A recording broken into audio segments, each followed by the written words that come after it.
Hey everyone and welcome back to my channel. Meghan Markle looked sombre as she arrived for the Queen's state funeral this morning behind Kate and Sophie Wessex. The Duchess of Sussex made her way into Westminster Abbey as her husband Prince Harry took part in the procession with other royals behind the Queen's coffin from Westminster Hall ahead of the service at 11 a.m. Meghan wore a black dress, stilettos and a large hat for the solemn occasion.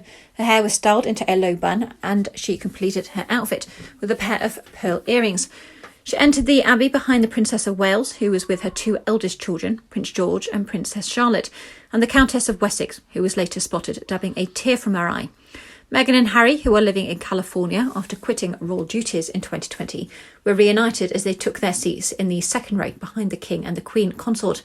Members of the royal family were among 2,000 guests, including presidents and prime ministers from across the globe, who gathered at the church to remember the late monarch on Monday morning.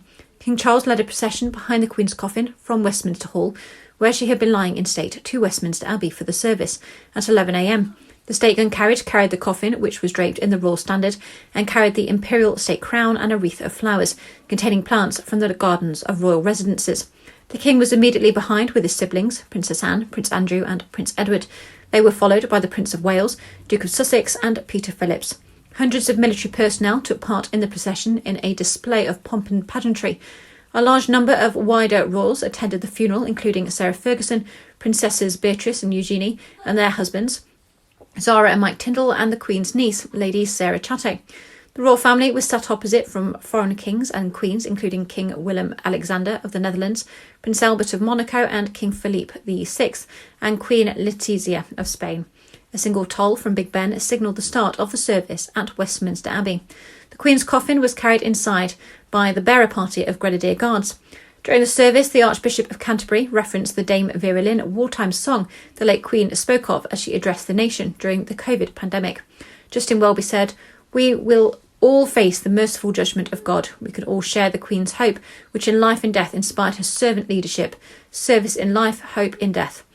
All who follow the Queen's example and inspiration of trust and faith in God can with her say, we will meet again."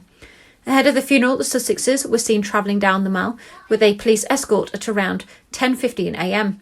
Harry and Meghan were driven in a Range Rover from Wellington Arch down Constitution Hill and on the Mall toward St James's Palace.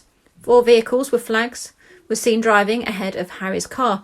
It comes after the Queen's lying in state at Westminster Hall ended at 6:30 a.m. Thousands of ordinary people had queued up for up to 24 hours to pay their respects in extraordinary scenes during the period. Chrissy Heery, who was the last member of the public to leave the lying in state, said, "It's one of the highlights of my life and I feel very privileged to be here." The doors of Westminster Abbey opened at 8 a.m. as the first guests began to arrive ahead of the service at 11 a.m.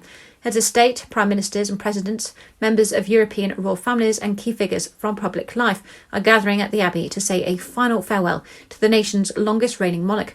US President Joe Biden and First Lady Jill Biden walked through the doors shortly after 10 a.m, while French President and his wife, Brigitte, New Zealand's Prime Minister Jacinda Ardern and Canadian Prime Minister Justin Trudeau were in the congregation. Prime Minister Liz Truss and Labour leader Sir Keir Starmer were among US politicians paying their respects. Millions of people across the country watched the service on television on what is a national bank holiday in Britain. Crowds lined the streets of central London and all public viewing areas for the funeral procession in the capital were full by just 9 a.m. Westminster Abbey's tenor bell started to toll at 9:45 a.m, once per minute for 96 minutes in a nod to the years of the Queen's life. Following the service, which ended at approximately noon, the coffin was taken in procession to Wellington Arch before setting off for Windsor. Once then, the hearse will make the journey in procession to St George's Chapel at Windsor Castle via the Long Walk, after which a televised committal service will take place. Later in the evening, there will be a private interment service with members of the royal family. The Queen's final resting place will be the King George VI Memorial Chapel and annexed to the main chapel, where her mother and father were buried, along with the ashes of her sister, Princess Margaret. Her beloved husband, Prince Philip's coffin, will move from the royal vault to the Memorial Chapel to join his wife. Meghan and Harry stepped down as working royals in March 2020 for new lives of personal and financial freedom in the US. They now live in California with their 2 children, Archie and Lilibet.